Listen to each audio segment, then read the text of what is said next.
I tried writing this all down. That didn't work. I tried memorizing it. And that didn't work. And I realized that I had taken so many different roads through life, I really don't know which ones need to be pointed out. But I will give you the shorter version I can of my life with God, or without God, as the case may be. As a young person, a little girl, my mom and dad took us to church. And that same church is still sitting over there, close to where I live.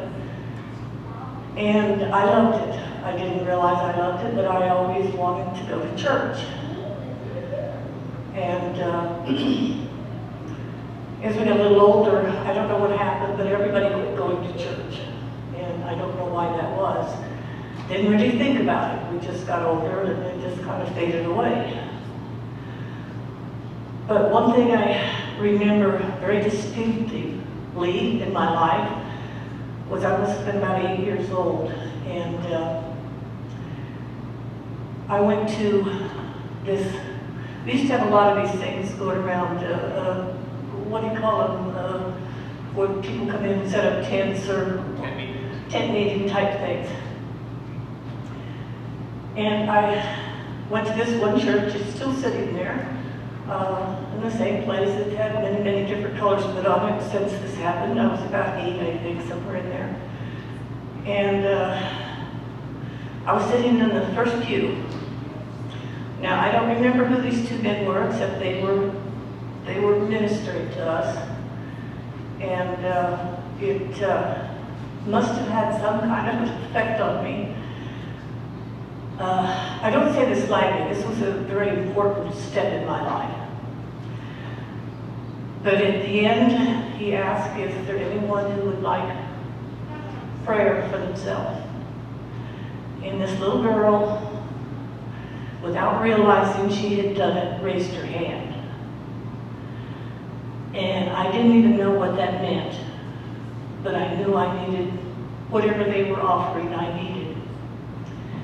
And they came and asked me what was wrong, that I needed prayer, and I couldn't answer because I didn't know. And I'll always remember that something changed that day in me. Did I have a miracle and find Christ, and did he walk right up to me that night? No, not at all. But what I think I did learn was that I didn't find Christ that night, but Christ found me. And life goes on, and I did my normal teenage thing. By today's standard, I was a pretty good girl. In fact, I could have been called a really good girl, but in my day, I was wild as all get out. If it was wild, I liked it, and I showed it. But I always had one person standing out in my mind, and that was my grandmother, who lived in Missouri and was a real Bible-thumping Christian. And I don't know why she stood out, because her husband was a Christian, my grandfather, and so on and so on, but she stood out in my life, and she still stands out today, even though she's been gone a long time. But I always, my whole life, as far back as I can remember, I've had a hole in my heart. I think we've all experienced that from time to time. Well, I had a great big void, and it has been with me my entire life. And being a wild teenager didn't get rid of it, and nothing ever really got rid of it.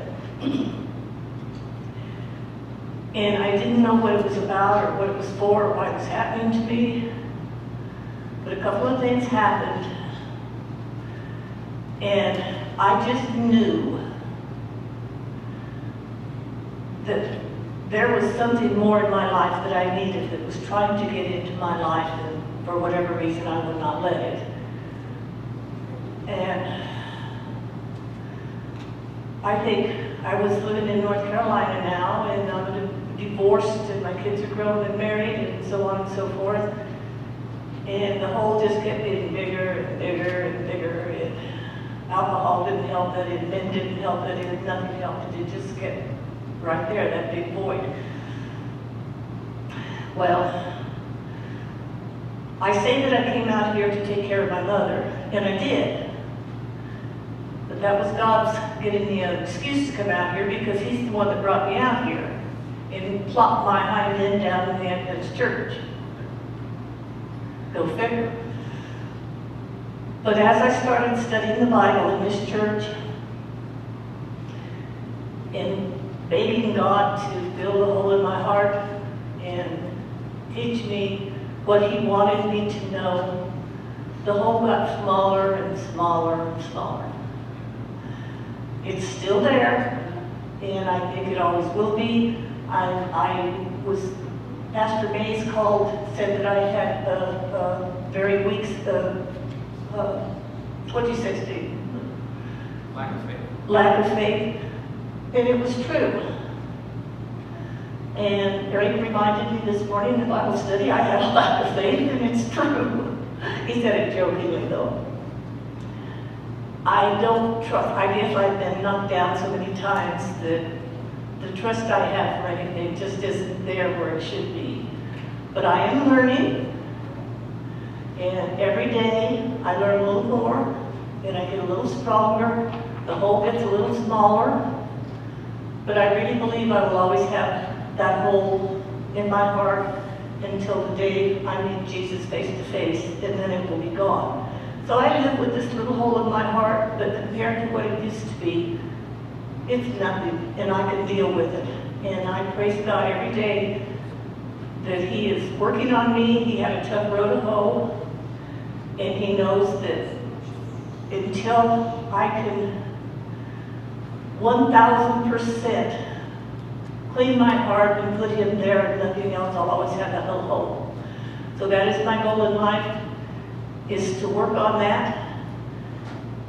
But it's as we know, it's not that easy. But I know God is with me. I know He's helping me.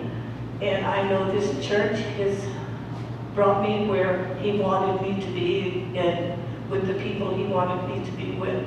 And I thank Him every day that He has stayed with me through all of these years, since a little baby. He has been there. Amen.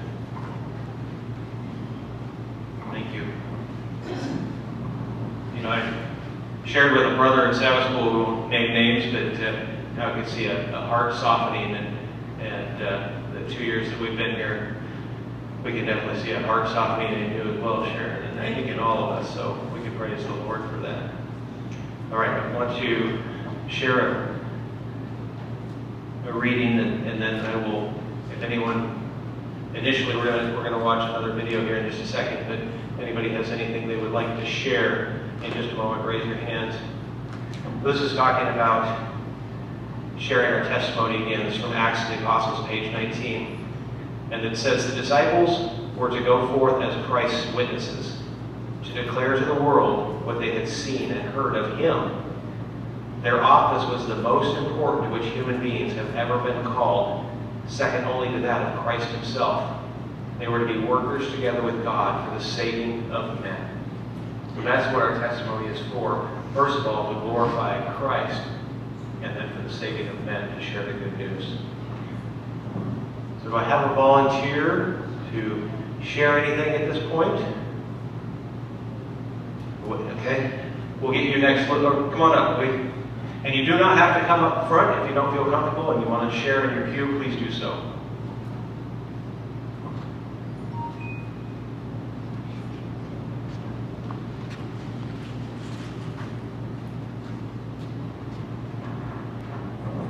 Yeah, so I want to pretty much give a testimony of the things that happened after Christ found me. It was pretty crazy because I would go out and pray for people, and God was showing me that that through these things that He was doing, that He's very real, and yeah, so I went to go to this lady's house, and it was crazy because all through all this, like I was being known by the people that I go out and pray for people, and you know they knew that that's what I ever do, like you know on the daily. And yeah, this lady she invited me to her house, and she wanted me to pray for her parents, and then later on after I prayed for them, then I prayed for her, and I didn't hear back from them for like a good while, right, like a few months, and then I seen her, and she's all like, yeah, like, remember the last time that you prayed for me? She had carpal tunnel, and yeah, ever since then, she hasn't had it anymore. So like, God healed her from that, and there was another buddy, because this was who were doing construction already, like, well, it was actually like when it was, when I was living in Grandview. But I was doing construction on my own, like still weren't licensed or nothing. It was just pretty much helping the people out. And yeah, I was living at this pastor's house, and this guy that delivers lumber, he's actually from Toppenish. He delivered the lumber from over there, and I seen that he was kind of like, you know, limping, like he was in pain. And I asked him, like, you know, are you in pain or anything? So like, yeah, like my back, like it's pretty bad, and yeah, like so I told him, like, you know, just sit down and, you know, I'll pray for you. And yeah, after I prayed for him, like he stood back up and he was surprised, like, you know, like I don't feel any more pain, and yeah, like he was really happy and excited, and you know, like yeah, that's crazy because he was, you know, thinking of going to church the next day and stuff, and yeah, like and he told me that after that day that he went to church, and you know, he praised God, and you know, told everybody what had happened, and his back was healed. And I seen him not too long ago, and yeah, his back he hasn't given any problems still. So yeah, praise God for that. And yeah, I would do this on the daily, you know, like every single day I would go out because I just had too much time on my hands.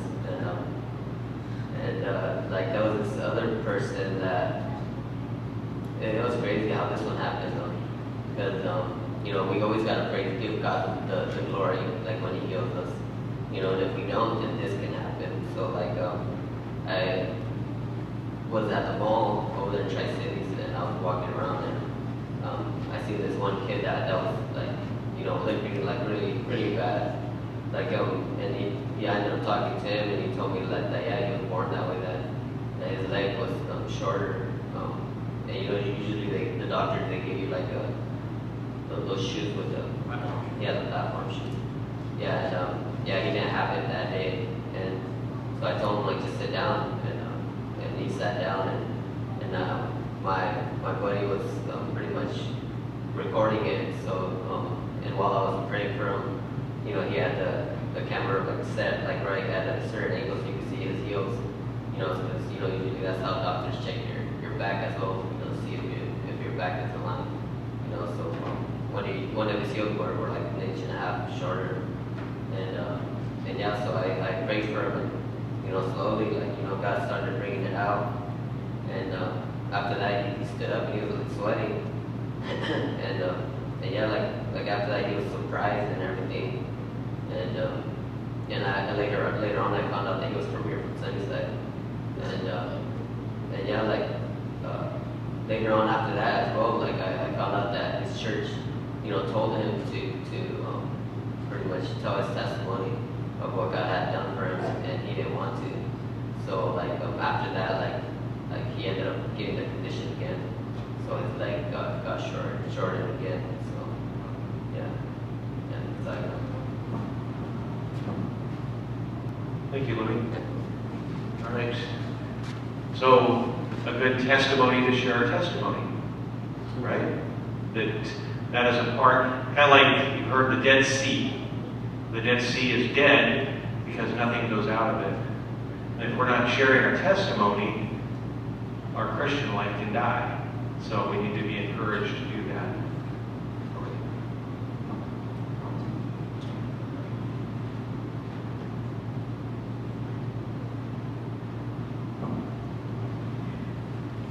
I just gotta say that was really powerful, so thank you for sharing.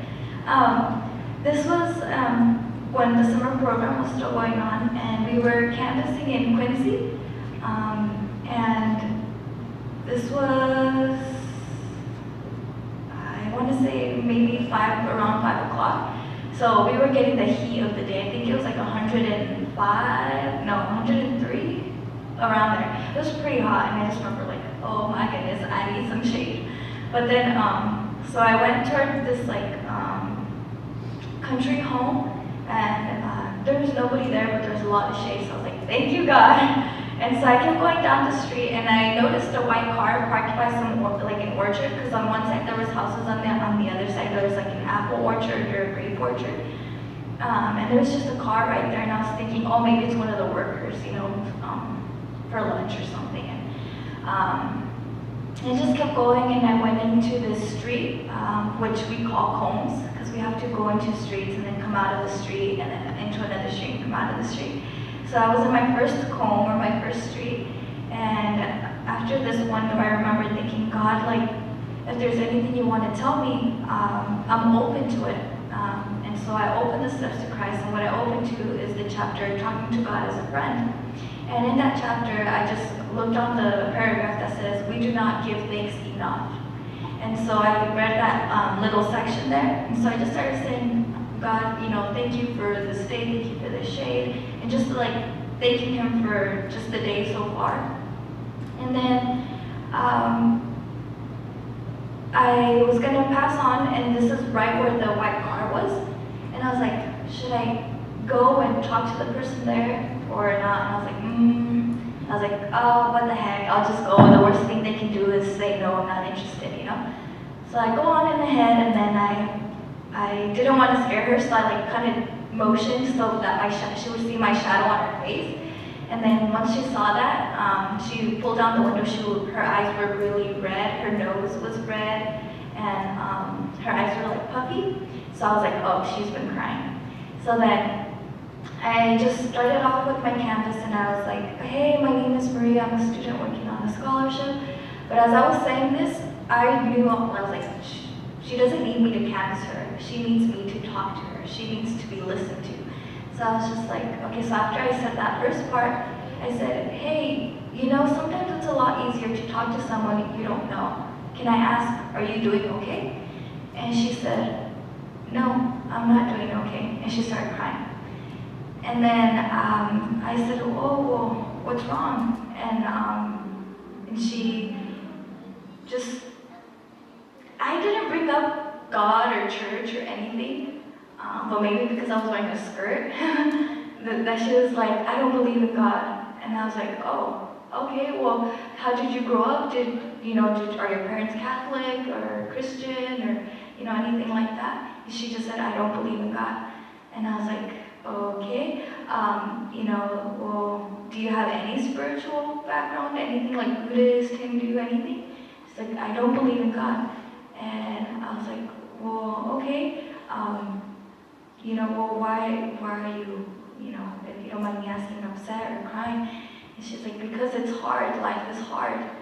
And I said, well, honestly, yeah, life is hard. I was like, and if I were to tell you, to stand right here and tell you that life is going to get easier, I'd be lying to you, because it's only going to get harder. I was like, but without God, it will be all that much more harder. I was like, with God, it will be a lot easier. And a lot more manageable for you. And she said, well, I don't believe in God. And I said, I don't believe you when you say you don't believe in God. I believe you do believe in God. I believe you're just. And she cut me off right there, and she said, I'm just angry. I'm angry at him. And when she was saying that, she was like clenching her fist, and she was just crying. You could tell she had a lot of hurt. And she just said, I'm just angry. She's like, I grew up with my dad, we would go to church, and he would just say, whatever God sends you, just take it. And she's like, and we're always just to believe that whatever happens is from God. And she's like, why? Like, she was just so angry. And she's like, why am I here? Why am I born? Like, why? She's like, I don't want to, like, basically, I don't want to live. And she's like, I believe that somebody else deserves to live much more than I do. And at that point, it really hit home for me, because I've struggled with those thoughts too. And just that day, it was going through my mind again. And I remember just the night before too, I remember I was praying before going to bed. And just asking God, why? Like, why am I here? Why am I doing this? Why? And I told her the same response that just came to my mind. And I told her, I was like, I have struggled with the same things you are. I was like, and it's probably even worse for me because I believe in God and I still have these thoughts. And you say you don't believe in God and you're having these thoughts. And I said, but you know what? I was like, if you read this book, it'll help you. It helped me. And I was like, and you know what? I was like, when I prayed and asked God why, the only thing that came to my mind and the only thought I had was Maria. And I told her, I was like, that's my name, by the way. I was like, Maria, if you weren't here, who would tell your family about me? And I told her, I was like, that's all we have to do. I was like, all we have to do is tell people about God. All we have to do is tell them what He has done for us, what He came here to do for us. I was like, that's all He wants. And she just stayed quiet. And she kind of calmed down from crying. And she's like, thank you. And I was like, can I pray for you before I go? And she said, she was kind of hesitant. She was going to say no, but I cut her off. I was like, it's just a prayer. I'm not gonna do anything to you. It's nothing. It's just a prayer. She's like, okay. And then so, she's very reluctant. So I prayed for her. And then once I was done with the prayer, she said something along the lines of like, well, thank you for trying, And so I looked at her and I was like, okay. And I went on my way. But something in me, even to this day, tells me that it was kind of like a facade or like a front that she was putting up. Because she made it sound like, thanks for trying, I'm not going to give God a chance, But the way she said it, the way she held the book and the way she looked at it, I think she was just, I know God's going to do something in her life. I just know it. Faith is the things hoped for, the conviction of things not seen. So I'm convicted that she will and allow God into her life to heal her of whatever has been going on and whatever has happened in her life. But I was just like, man, thank you, God, for just the opportunity. He put that opportunity there. I could have passed by it easily, just saying, oh, it's a car, I don't want to disturb them and go on my way. But that's literally an opportunity that I was like, okay, I'm going to take this opportunity and go for it. So, yeah, if you guys ever have opportunities, feel free to share it. They can always use them. Something that stuck out to me, you don't have to raise your hand, but how many of you have been angry with God before? Okay. It's interesting, as you were sharing, Maria, it came to my mind, those of you that have ever looked at an insurance policy for your homeowner's insurance, and it says in case of a flood or a lightning strike or whatever it is, or any other act of God. Did you ever think about that? So all the bad things our society has blamed on God. It's not God. We have an enemy. Does God allow certain things that may be not very pleasurable in our lives? Yes. But we're told that He allows things in our life to grow us, to build us up, to grow us, to have a dependence on Christ. So we need to remember we have an enemy. And he is seeking to devour us and to destroy us. And he hates us. And he hates God. So it's not God who's causing the calamities. It's the enemy. All right, let's go ahead and run the second video. This one, it's not the end of it. It's only 4 minutes long, so those with short attention spans, we're okay. It's about the history of the church. It's just one portion of the history of the church. But I want you to catch the end of it and how it applies to us and what it means to share. So let's go ahead and run that one, Libby.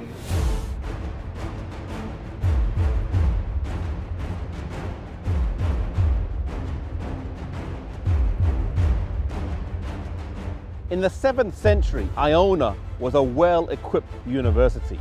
It was making a huge impact both here in the British Isles and further afield. England as a country did not exist then. It was split into different regions or areas. And the local king, King Oswald of Northumbria, sent a message to Iona requesting that a missionary be sent here. Aidan, who had been trained in Iona, was sent down here, and when he arrived, he requested of the king if he could set up his training school here on the island of Lindisfarne.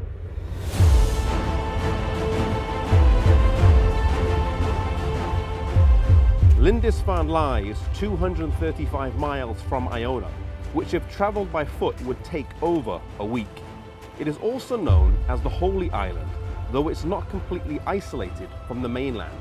It's a tidal island, approximately 1,000 acres, 3 miles long and 1.5 miles wide, and twice a day when the tide comes in, the island is isolated.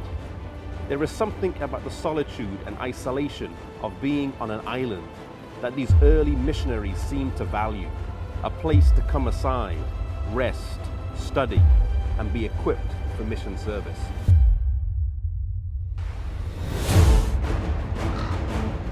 Aidan was well balanced in character. He was strong in religious fervor. He was very industrious, and it was said that he was never idle. In him was that living flame which burned so strong in many of the missionaries that were sent out by Patrick and Columba. He was deeply concerned for the poor and spent much of his life in an effort of ransoming slaves. You see, he had a very practical faith.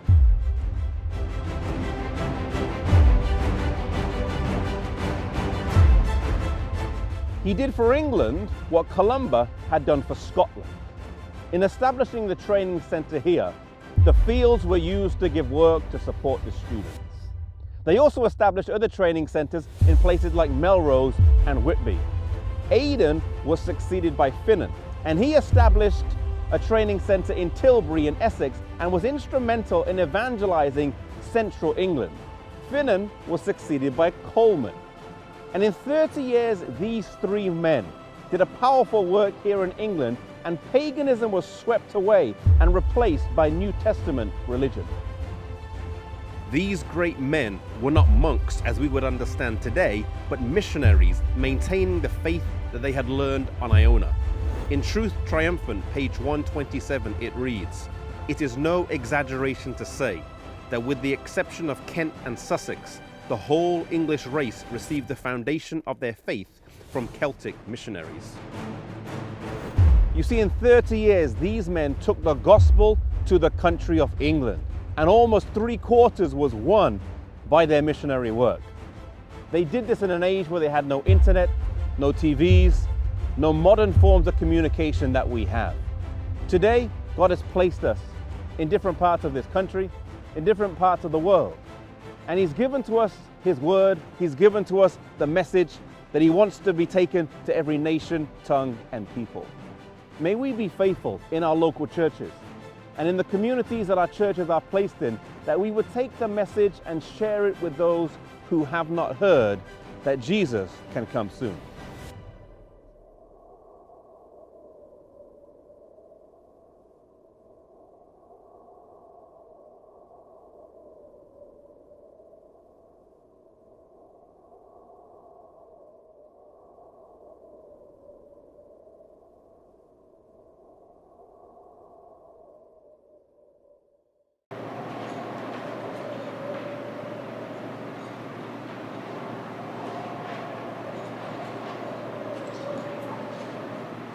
Any thoughts?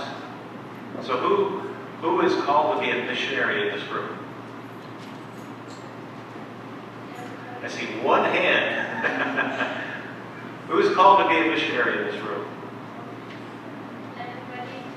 I hear everybody. I see a few hands. Everybody's called to be a missionary.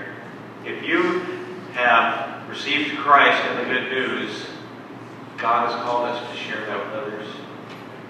All right, anyone else who would like to share before we proceed? Okay, we'll go back here, and Linda will get you next. Oh, coming up? Okay.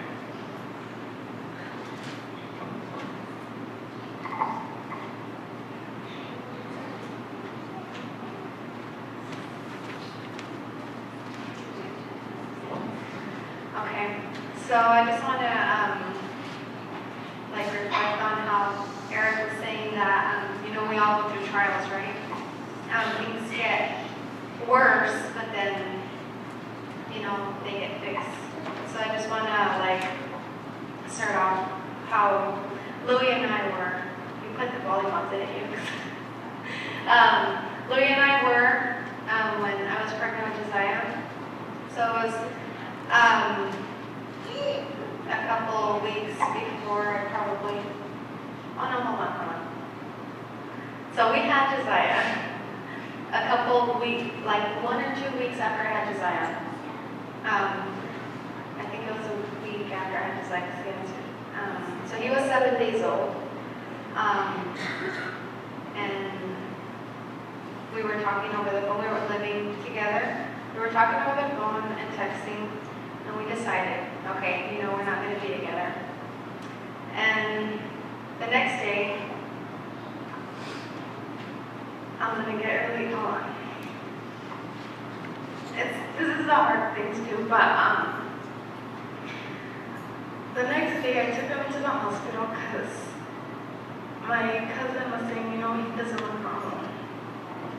Not his facial character, but his lips were really purple, and I was like, oh no, it's just because he's really white, that's why he looks like he's purple. But I took him in, I was like, okay, just want to be safe. And so when they took him in, they rushed him into the ER room, and they took me into the room. They didn't tell me anything that was going on, but they took me out and they put me back into the room when he was in there, and they had oxygen tube down his throat and a feeding tube and all that. And so he was covered in lots of tubes. And I was like, what's going on? And he had this thing called the transposition of the great arteries, which means his great arteries. You have two main great arteries in your heart, and one of them goes around your body and provides oxygen to your body, right? And his were they were improper, they were in the wrong position. And so he didn't have a lot of oxygen going to him. And so his oxygen level was really, really low. And, right there I had the decision whether or not I should call Louie. He's a dad, he needs to know. And so I called him, and he was like, what are you talking about? Because I was crying when I was telling him. And so I told him, and we flew out. They took me to Spokane. And while he was there, Louie actually, when he was driving, he was praying and asking God, let everything be right with him. And the thing was,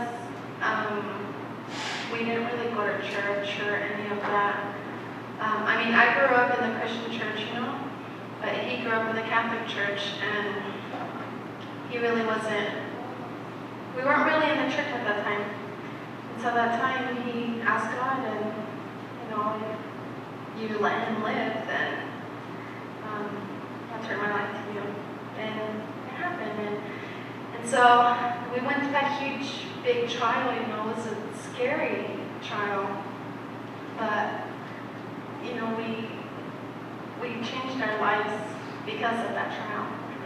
And so it's a hard thing to talk about, but it's a good thing for others to see. We go through big trials, and then God helps you out when you go walk with Him. He helps you with those huge trials, and it's no more big trials anymore. There's little trials, but not as big as that big one He made you go through, so you can walk with Him. So that's a little of my testimony. Praise the Lord for trials. For trials closer. Thank you, Jasmine. Linda? The woman close.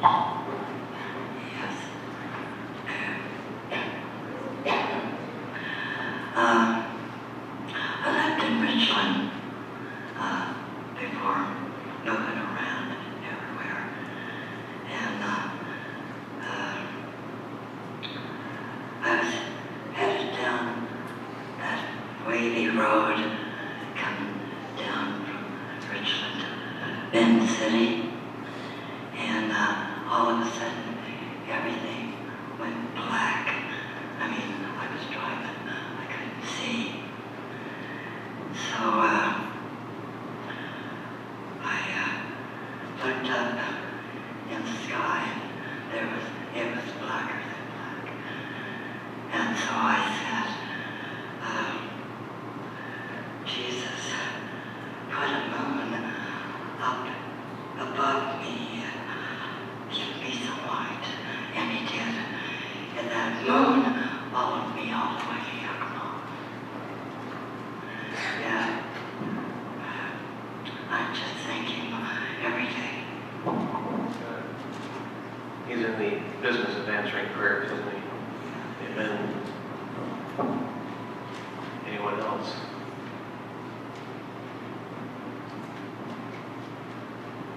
Okay. Let's watch that last one, please. Preparing a 2-minute testimony. God has given you a powerful tool to share Christ, and it is something no one can deny. What is it? It's your testimony. A testimony is your story about your encounter with Jesus. When you share your story, it gives people hope that God can do the same for them.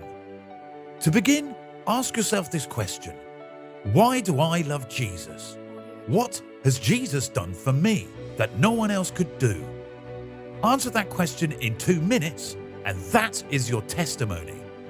It's all about your encounter with Jesus. Now here's how to prepare it. Start with a great introduction. This is one sentence that captures everyone's attention. Next, talk about your life before your encounter with Jesus. Mention 1 or 2 sins that God convicted you of, and tell how you realized of your need to repent. Then explain what happened during your encounter with God. Explain how you talked to God and how you repented and gave your life to Christ. Now you can share what happened after you encountered God. Explain how Jesus changed your life, showing the contrast to how you were before. For example, if you struggled with hatred, tell how Jesus helped you to forgive. In your conclusion, declare in a single sentence something that will challenge your listeners. For example, Jesus radically changed my life, and I know he can change your life too.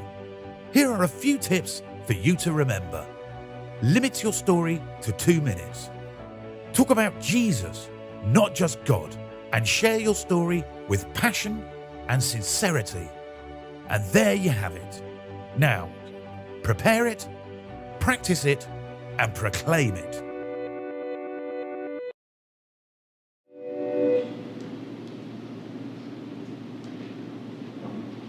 So, practical instruction. So, we all have a story, and it's all our own story. No one in here has the same story. And no one can deny what God has done in each of our individual lives. Before I share, was there anybody else that wanted to share anything? I'm patient. Okay, come on up.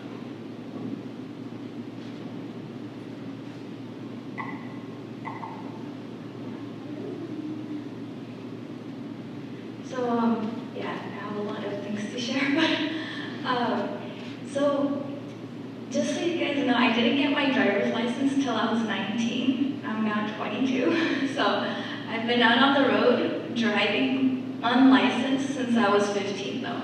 That doesn't make me a great driver, and I'm most certainly still not a very good driver. But during the summertime, especially last year, and this year, there was a lot of times where as leaders, we don't get enough sleep per se, because there's so much things to plan for the students and so many things to look after. But I remember last summer, I was driving home from the field.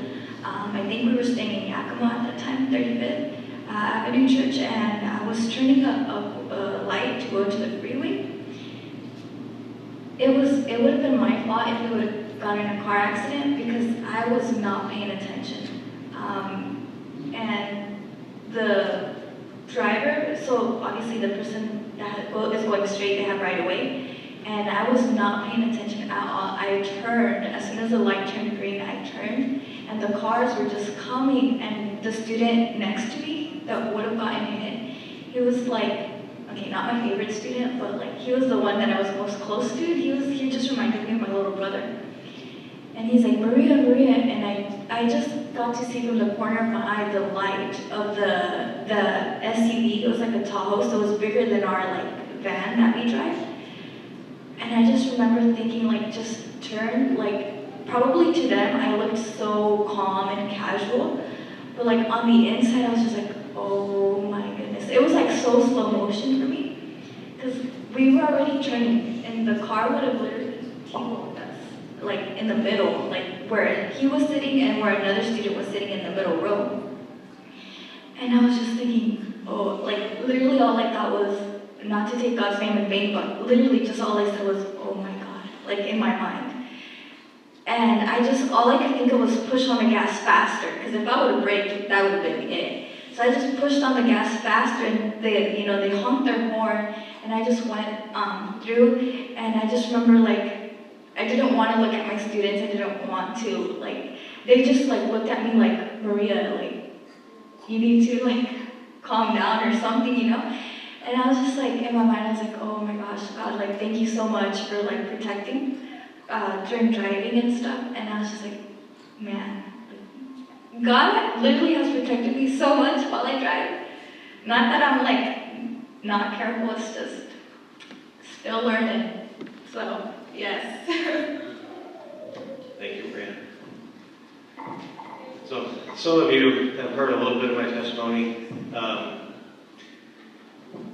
Driving is a good segue. I grew up an atheist. Some of you know that. Grew up in a public school system.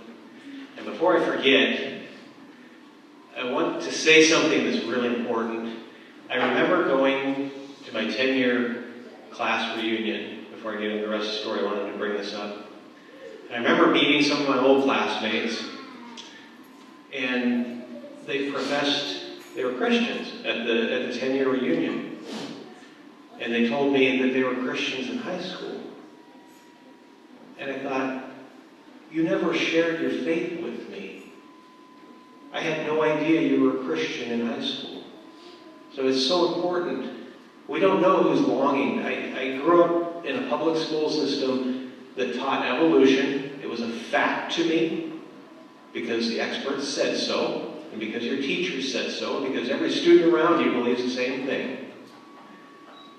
But I knew there was two things that always bothered me as a non-Christian. And that was one, where are the missing links? We have evolved, quote unquote. Where's the one between the apes and the humans? And why are we not continuing to evolve? That always bugged me. And the other thing that always bugged me was, this is it. We die, we're dust.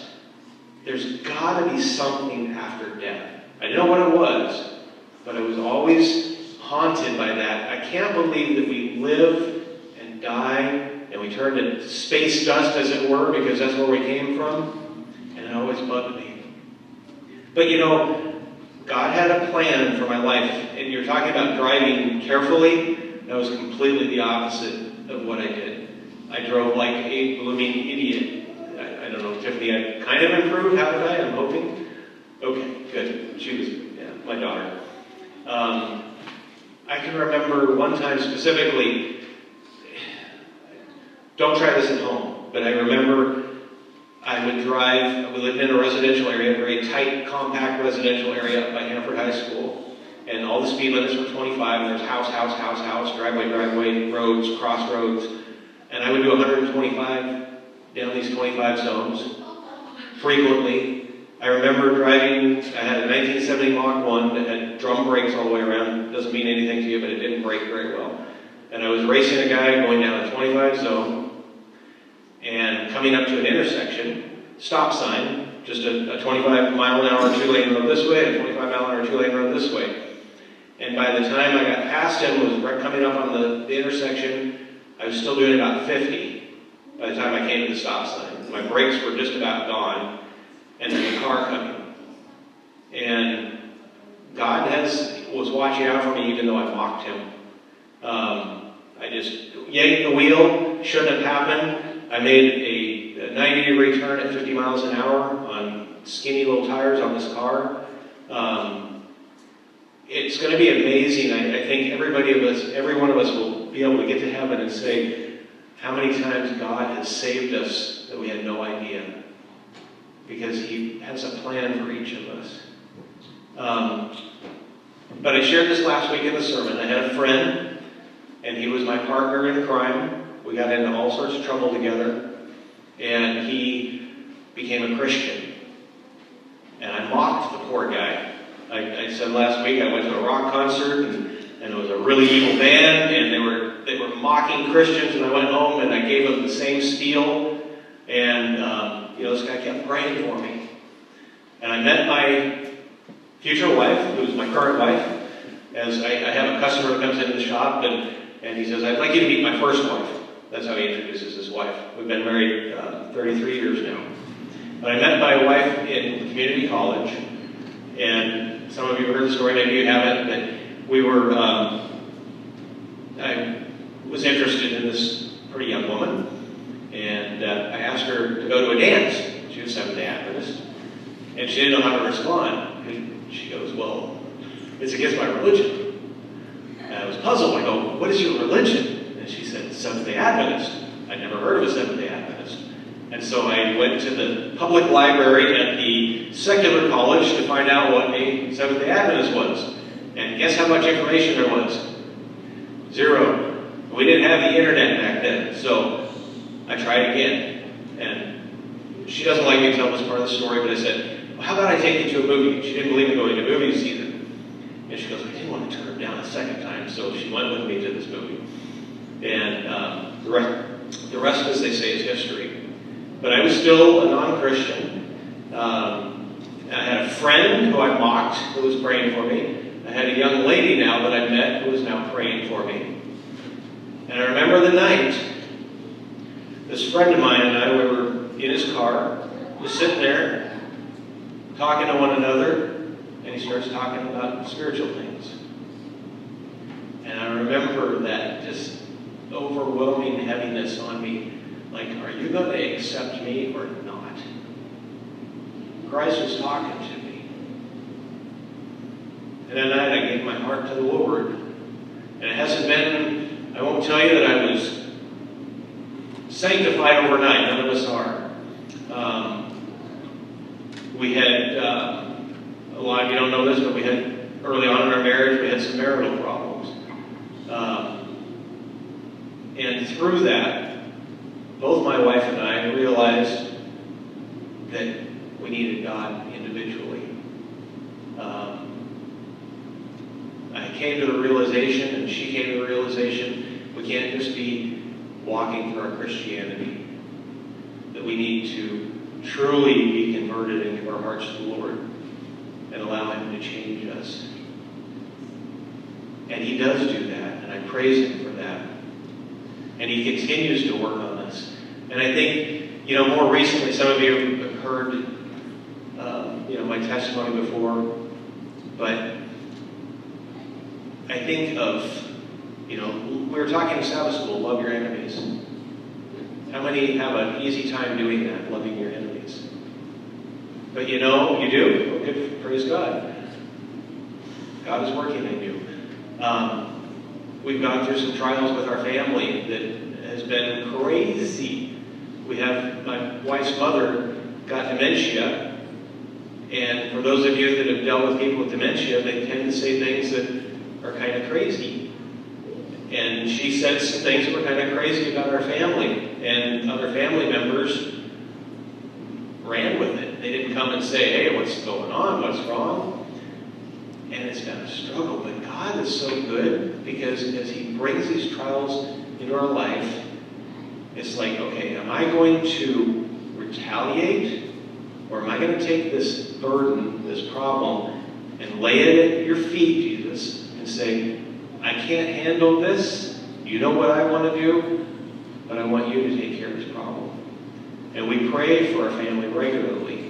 I pray that there will be reconciliation.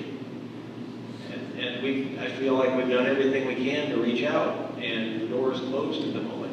But we have a peace. And the peace can only come if we are committed to Christ. Otherwise, I've shared this analogy before, but it's like, you've seen cross-stitch pictures. Have you seen the back of a cross-stitch picture? It's a jumbled mess, right? Well, that's the way our life looks while we're on this earth. And when we get to heaven, he's going to take that jumbled mess, and he's going to turn it around, and he's going to say, what a beautiful picture I made out of your life. So we can have an assurance. And that's the biggest thing I want to share, that becoming a Christian has brought me a peace that passes all understanding. That I know there's a God who's in control. I know that there's a God who cares about me and he cares about you. I know that there's a God that ultimately the victory is his. He's already won the battle at the cross, and he's going to win the war too. It doesn't seem that way right now on the planet we live in. So again, I encourage you, if you haven't given your heart to the Lord, that you do so and experience the peace that he can offer. Okay. At this time,